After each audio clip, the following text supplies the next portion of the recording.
I was the textbook definition of a Velcro girlfriend. If I could have spent 24 hours a day physically fused to my boyfriend's side, I would have. I was in the middle of my nightly routine, clinging to his neck and begging for one more goodnight kiss, when a flicker of strange, translucent text drifted across my vision like a live stream comment section. Is this side character actually brain dead? Can't she see the lead is doing a tactical lean back? For real, he doesn't even want to touch her. He only dated her to keep the crazy fans away. She really thinks she's the love of his life? Delusional. Almost there, guys. The real heroine is about to make her entrance. Our little stage 5 clinger is getting the boot any minute now. I stared at the floating words, my heart dropping into the pit of my stomach. My fingers, which had been laced tightly behind Cade's neck, slowly began to lose their grip. In the next second, Cade lifted his head. His eyes were dark, shadowed with a touch of the irritation that comes from being interrupted. His voice was a low, honeyed rasp. Why'd you stop? My heart gave a violent squeeze. My eyes darted around the room, unable to meet Cade's gaze. Under his piercing look, the kind that felt like he was peeling back layers of my skin, I reached down and gripped the silk sheets, whispering, I'm just tired. Cade didn't say anything. He just watched me for a long beat, probably trying to figure out if I was glitching. After a moment, he rolled over, his back to me. His voice was flat, impossible to read. Then sleep. Staring at the broad, cold expanse of his back, I felt like I'd just swallowed a mouthful of ash. It was bitter and suffocating. I sat up and clicked off the lamp. As I lay back down in the dark, the words from that comment kept looping in my brain. I shifted toward the very edge of the mattress, leaving a vast, empty canyon of space between us. I did my absolute best to stay as far away from Cade as possible.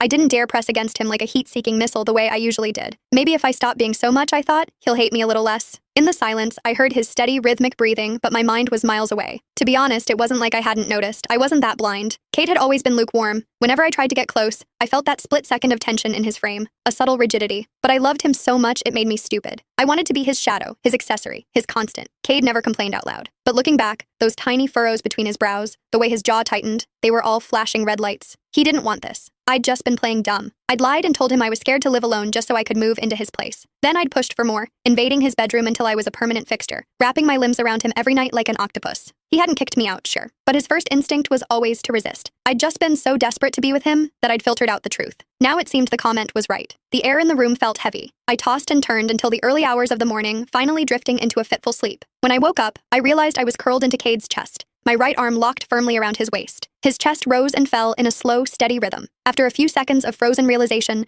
my soul nearly left my body. My body had gone into autopilot during the night, seeking him out like a habit I couldn't break. If he woke up and saw me like this, the annoyance would be written all over his face. Holding my breath, I moved with the agonizing slowness of a glacier, trying to retract my arm. I was inches away from a clean break, almost back to my side of the bed when a hand clamped firmly around my wrist. I looked up, slamming right into Cade's deep, bottomless eyes. He'd clearly just woken up. His voice was thick with sleep. What are you doing? Panicked, I yanked my hand back and shoved against his chest with both palms, trying to create distance. I stammered out the first excuse I could find. Nothing. It's late. I have to get to work. Cade didn't respond. He just You can find the full story in my bio. It's free.